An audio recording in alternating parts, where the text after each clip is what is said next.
The city sleeps, but here, in a cold alley, time stands still. A young man huddles beneath a flickering streetlight, his breath shallow, his body trembling. The pavement beneath him is unforgiving, just like the world that left him here. Beside him, his only companion, a worn-out basketball. His only friend, his only escape, his only hope. Footsteps. A shadow looms. A police officer. You can't sleep here. Marcus braces for the usual. Another night. Another street. Another reminder that he is nowhere. But then, 3 words that change everything. You still play. A moment. A crack in the darkness. A chance no one saw coming. How does a homeless man go from begging for food to standing under stadium lights, his name echoing through the crowd? What happened in that one moment that flipped his fate forever? Stay with me, because this story is just getting started. But first, where are you watching from? Drop it in the comments below. Let's see how far this story travels. And like, subscribe, and share it with someone who needs to hear this today. Because someone out there is waiting for their moment. And maybe this is the sign they've been looking for. Darkness. Not just the absence of light, but the kind that wraps itself around the soul. The kind that lingers, that weighs heavy, that makes even the strongest doubt if they'll ever see the dawn. This is where Marcus Carter's story begins. Not in a warm home, not with bedtime stories or laughter-filled dinners, but in the cold, unforgiving grip of a world that never gave him a chance. At just 9 years old, he learned a lesson most never have to face. Life is not fair. He still remembers the sound of the machines in that hospital room, the rhythmic beeping, the hushed whispers of nurses passing by, the scent of antiseptic, of something sterile, something lifeless. And then, silence. His mother, the one person who had held his hand through every scraped knee, every bedtime nightmare, was gone. Cancer had stolen her away, leaving behind nothing but the ghost of her warmth and a father who was drowning in sorrow too deep to climb out of. Grief has a way of changing people. And for Marcus's father, it became an anchor, pulling him into the abyss of a bottle he never put down. At first, it was just late nights. Then lost jobs. Then angry words slurred between sips of something stronger than sadness. Then, one day he was gone too.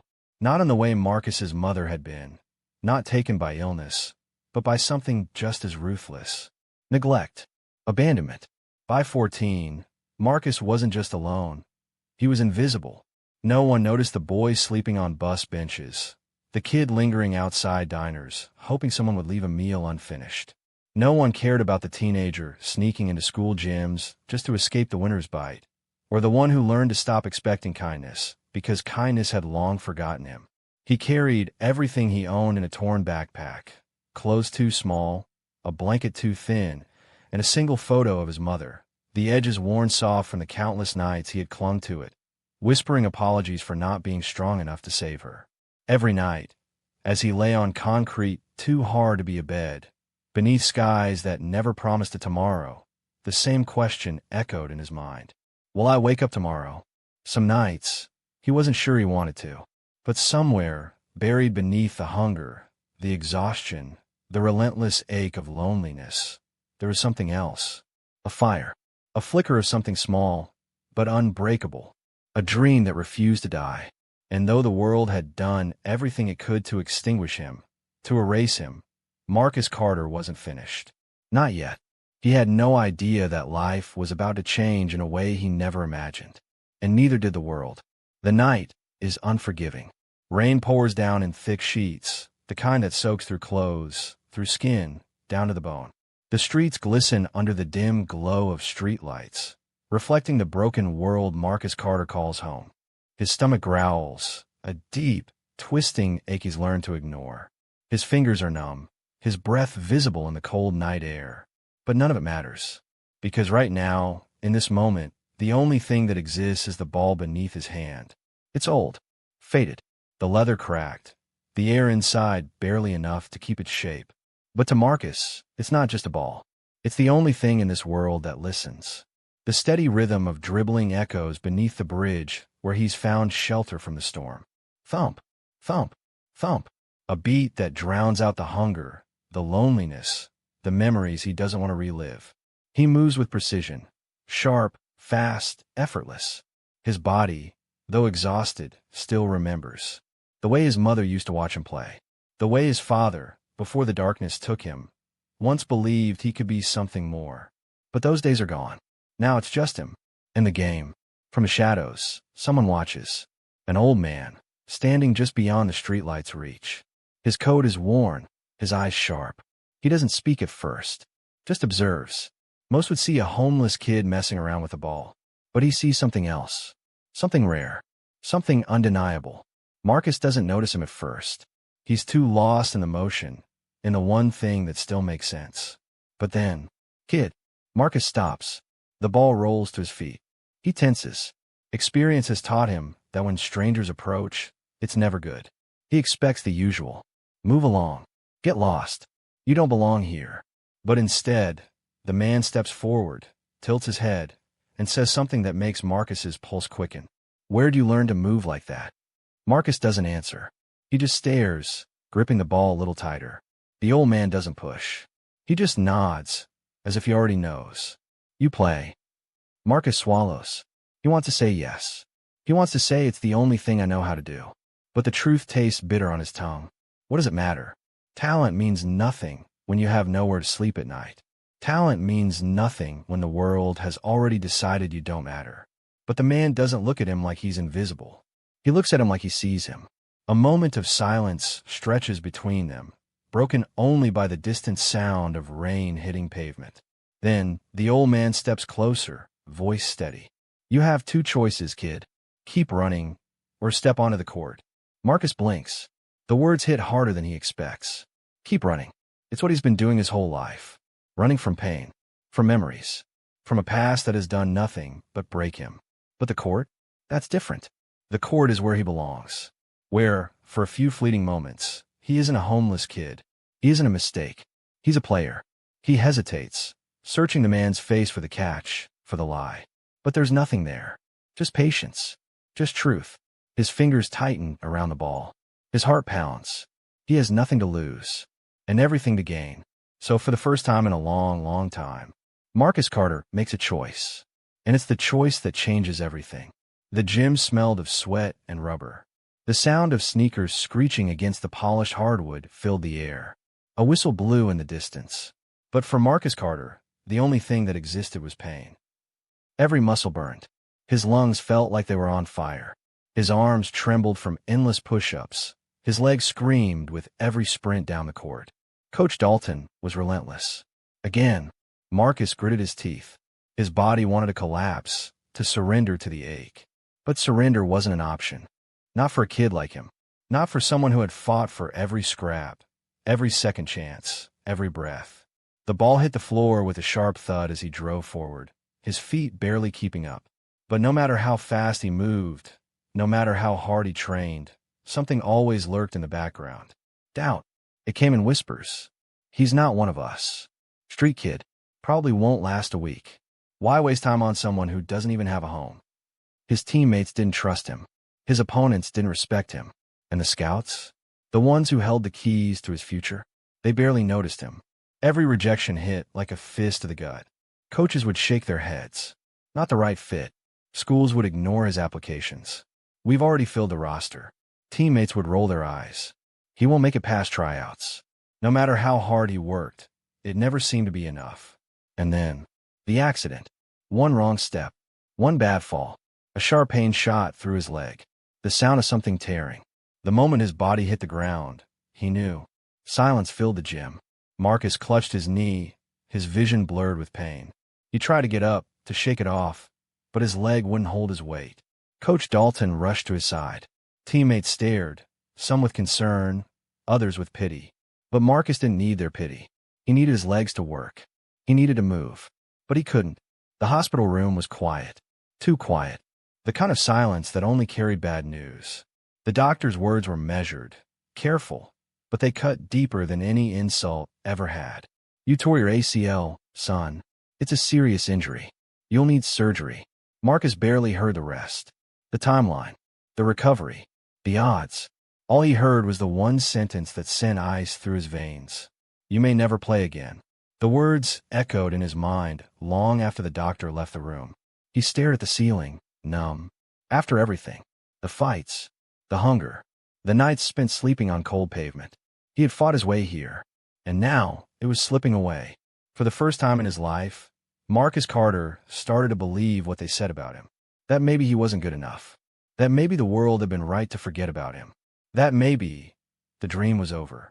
But the story doesn't end here. Not even close. Tom had never felt this slow.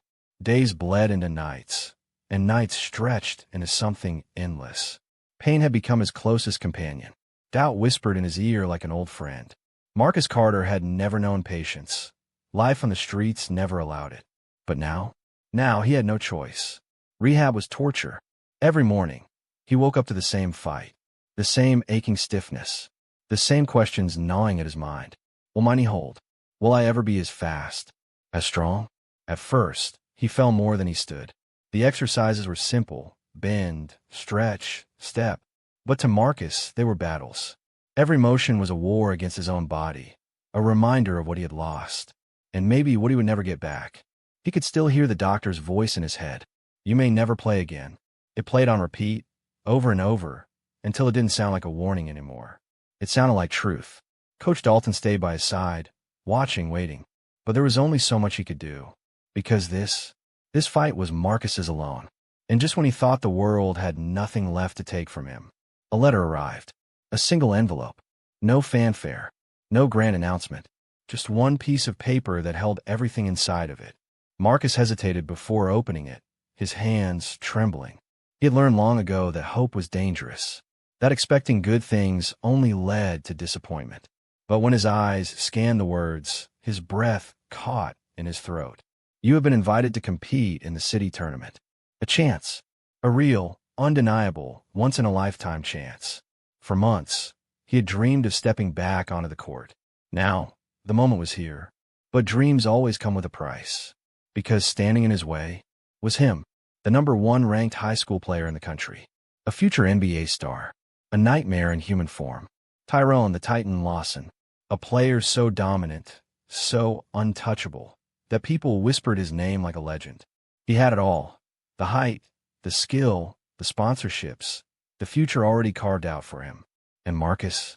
He was just a name on a roster. No one believed Marcus could win. Not the reporters, not the coaches, not even his own teammates. The whispers returned. He's not ready. His knee won't last a full game. He's just a street kid trying to survive. But Marcus Carter had spent his whole life proving people wrong. And what happened next left everyone speechless. The arena hummed with tension. Thousands of eyes locked onto the court. But the weight of the moment pressed down on just one man. Marcus Carter. The scoreboard glowed like fire in the dim light. 82-82. Final quarter. 30 seconds left. The air felt thick, charged with something electric. The kind of moment where history was written. Marcus could feel the sweat dripping down his temple, the pounding of his own heartbeat against his ribs. His body was screaming, bruised, battered, exhausted, but pain didn't matter now. Nothing mattered now. Except the game. Except this moment. Across from him stood Tyrone, the Titan Lawson, a 6'7" nightmare.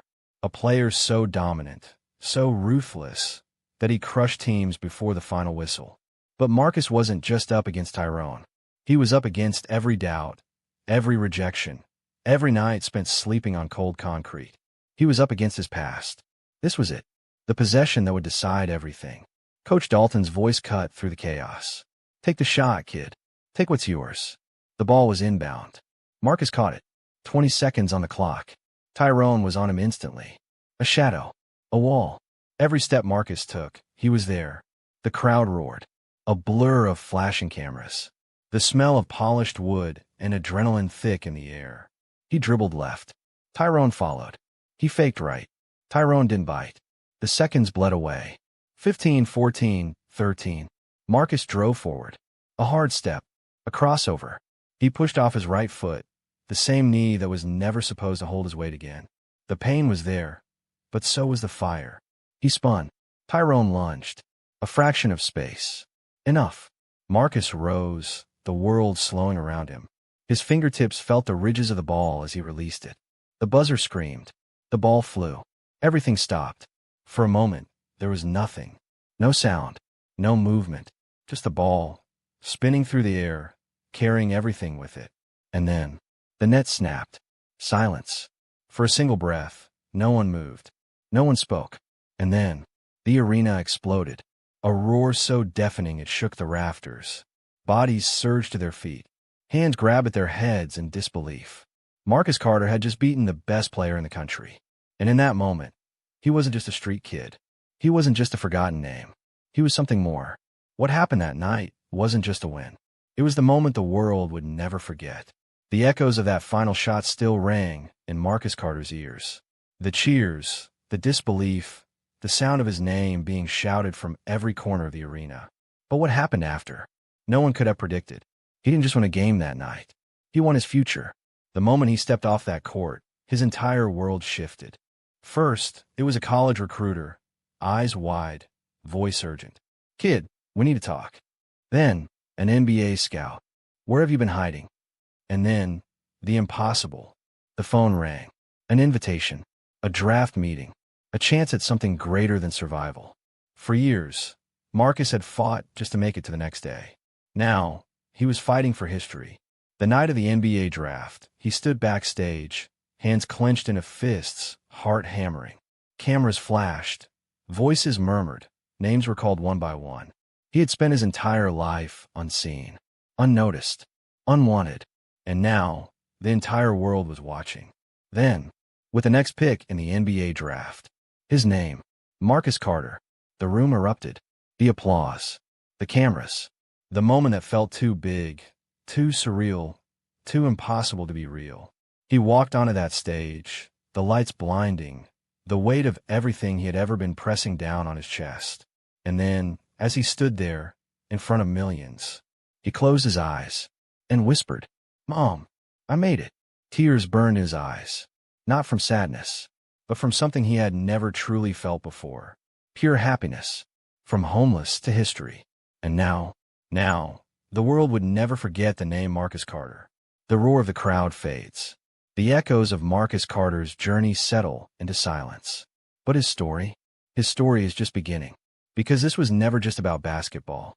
This was about survival, about resilience, about staring into the face of every doubt, every failure, every moment of hopelessness, and choosing to fight anyway.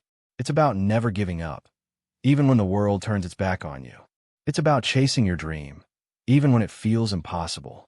Because sometimes the darkest nights lead to the brightest futures. And now, the question is yours to answer. What would you do if the world told you no? Would you walk away? Or would you fight? Drop a comment below and tell us, what's your dream? And if this story moved you, if it made you feel something, like subscribe and share it with someone who needs to hear this today. Because someone out there is waiting for their moment. And maybe, just maybe, this is the sign they've been looking for.